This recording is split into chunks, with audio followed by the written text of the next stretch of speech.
السلام علیکم جی، مائی نیم is Asma Shaikh, welcome back to my channel. تو آج ہم بات کریں گے ساؤتھ کے کوسکو میں واقع ایک جگہ کے بارے میں۔ پیرو کے شمال مغرب میں پتھریلی دہی علاقوں میں واقع ماچو پیچو کے بارے میں خیال کیا جاتا ہے کہ وہ ان کے رہنما کے لیے ایک شاہی جاگیر یا مقدس مذہبی جگہ ہوا کرتی تھی، جس کی تہذیب کو 16ویں صدی میں ہسپانوی حملہ آوروں نے تقریباً ختم کر دیا تھا، سینکڑوں سالوں تک، جب تک کہ 1911 میں امریکی ماہر آثار قدیمہ ہیرا بنگم نے اسے ٹھوکر نہ لگائی۔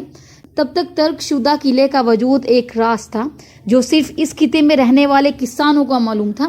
یہ سائٹ ایک متاثر کن 5 میل کے فاصلے پر پھیلی ہوئی ہے، جس میں پتھر کے 3000 سے زیادہ قدم ہیں جو اس کی بہت سی مختلف سطحوں کو جوڑتے ہیں۔ آج لاکھوں لوگ ہر سال ماچو پیچو سے گزرتے ہیں، ہجوم اور لینڈ سلائڈنگ کا مقابلہ کرتے ہوئے اس کی بلند و بالا پتھر کی یادگاروں پر غروب آفتاب کو دیکھنے کے لیے اور دنیا کے سب سے مشہور انسان ساختہ عجائبات میں سے ایک کی پر اسرار شان و شوکت کو دیکھ کر حیران ہوتے ہیں۔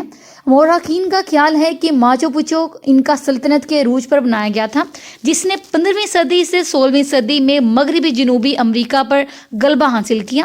اس کی تعمیر کے اندازے کے مطابق 100 سال بعد اسے ترک کر دیا گیا تھا، غالباً اس وقت کے آس پاس جب ہسپانیوں نے 1530 کی دہائی میں کولمبیا سے پہلے کے طاقتور تہذیب پر اپنی فتح کا آغاز کیا تھا۔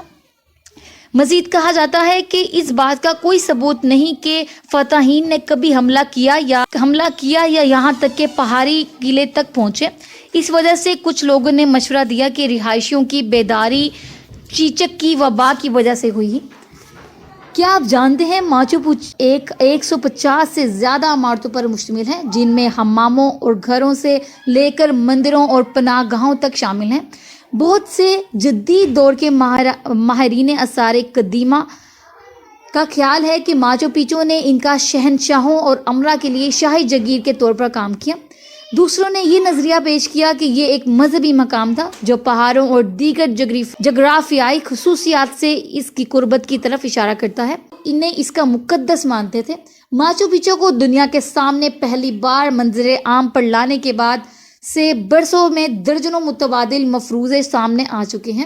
اسکالرز نے اسے جھیل، تجارتی مرکز، نئی فصلوں کی جانچ کے لیے اسٹیشن، خواتین کی پسپائی یا تاج پوشی کے لیے وقف شہر کے طور پر مختلف انداز میں تعبیر کیا تھا۔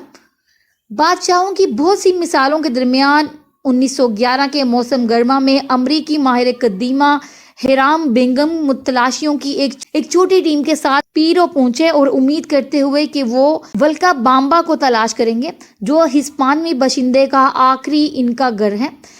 پیدل اور کھچر کے ذریعے سفر کرتے ہوئے بنگم اور ان کی ٹیم نے کاسکو سے وادی اور ارو بامبا میں اپنا راستہ بنایا، جہاں ایک مقامی کسان انہیں قریبی پہاڑ کی چوٹی پر واقع کچھ کھنڈرات کے بارے میں بتایا۔ کہا جاتا ہے کسان نے پہاڑ کو ماچو پیچو کہا، جس کا ترجمہ مقامی کیچوا زبان میں پرانی چوٹی ہے۔ 24 جولائی کو سرد بوندا باندی کے موسم میں پہاڑ کی چوٹی پر سخت چڑھائی کے بعد بینگم نے کسانوں کے ایک چھوٹے سے گروپ سے ملاقات کی، جس نے اسے باقی راستہ دکھایا۔ ایک 11 سالہ لڑکی کی قیادت میں بینگم نے ماچو پیچو کی داخلی راستے کو نشانے زد کرنے والے پتھر کی چھتوں کے پیچیدہ نیٹ ورک کی پہلی جھلک دیکھی۔ کہا جاتا ہے پرجوش بینگم نے اپنی دریافت کے بارے میں سب سے زیادہ فروخت ہونے والی کتاب ان کا کھویا ہوا شہر میں پھیلایا، جس سے سیاحوں کی بھیڑ پیرو کی طرف روانہ ہوئی تاکہ وہ اس کے نقشے قدم پر چلتے ہوئے سابقہ غیر واضح ان کا ٹریل پر چل سکیں۔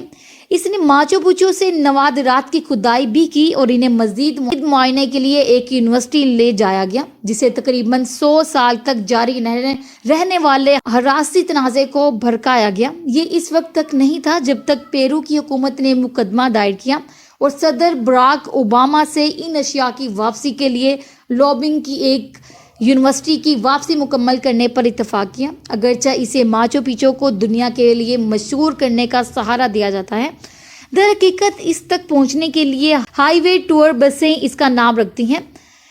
یہ یقینی نہیں کہ بینگم اس کا دورہ کرنے والا پہلا بیرونی شخص تھا۔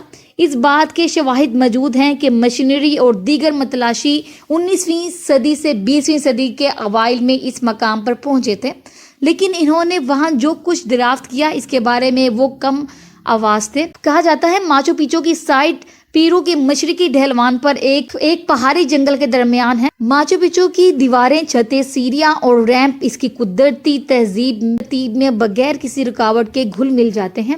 اس سائٹ کا باریک تیار کردہ پتھر کا کام، چھت والے کھیت اور آبپاشی کا جدید ترین نظام ان کے تہذیب کی تعمیراتی، زرعی اور انجینئرنگ کی صلاحیتوں کو گواہ دیتا ہے۔ اس کا مرکزی عمارتی چنائی کی اس ٹیکنیک کی اہم مثالیں ہیں جس میں ان کاووں نے مہارت حاصل کی تھی، جس میں پتھر کو بغیر مارٹر کے ایک ساتھ فٹ کرنے کے لیے کاٹا جاتا تھا۔ ماہرین آثار قدیمہ نے کئی الگ الگ شعبوں کی نشان دیکھی جو شہر پر مشتمل ہیں، بشمول کاشتکاری کا علاقہ، ایک رہائشی محلہ، ایک شاہی ضلع اور ایک مقدس علاقہ۔ ماچو پیچو کی سب سے الگ اور مشہور ڈھانچے میں سورج کا مندر اور انٹیوتانا پتھر شامل ہے، ایک مجسمہ شدہ گرینائٹ چٹان جس کے بارے میں خیال کیا جاتا ہے کہ وہ شمسی گھڑی یا کیلنڈر کے طور پر کام کرتا ہے۔ 1983 سے یونیسکو کی عالمی ثقافتی ورثہ سائٹ اور نئے 7 عجائبات میں سے ایک نامزد 2007 میں دنیا کا ماچو پیچو پیرو کا سب سے زیادہ دیکھا جانے والا پرکشش مقام اور جنوبی امریکہ کا سب سے مشہور کھنڈرات ہے جو ایک سال میں لاکھوں لوگوں کا استقبال کرتا ہے۔ سیاحت میں اضافہ، قریبی قصبوں کی ترقی اور ماحولیاتی انحطاط اس سائٹ پر مسلسل اثر انداز ہو رہے ہیں جو کئی خطرے سے دو چار پرجاتیوں کا گھر بھی ہے۔ نتیجتاً پیرو کی حکومت نے حالیہ برسوں میں کھنڈرات کی حفاظت اور پہاڑوں کے کٹاؤ کو روکنے کے لیے اقدامات کیے ہیں۔ جی تو یہ تھی ایک چھوٹی سی انفارمیشن پیرو کے بارے میں جو کہ جنوبی امریکہ کا سب سے مشہور کھنڈرات ہے۔ امید کرتی ہوں ویڈیو اچھی لگی ہوگی۔ ویڈیو اچھی لگی ہے تو میرے چینل کو ضرور سبسکرائب اور ویڈیوز کو لائک کر دیجیے گا۔ تب تک کے لیے اللہ حافظ۔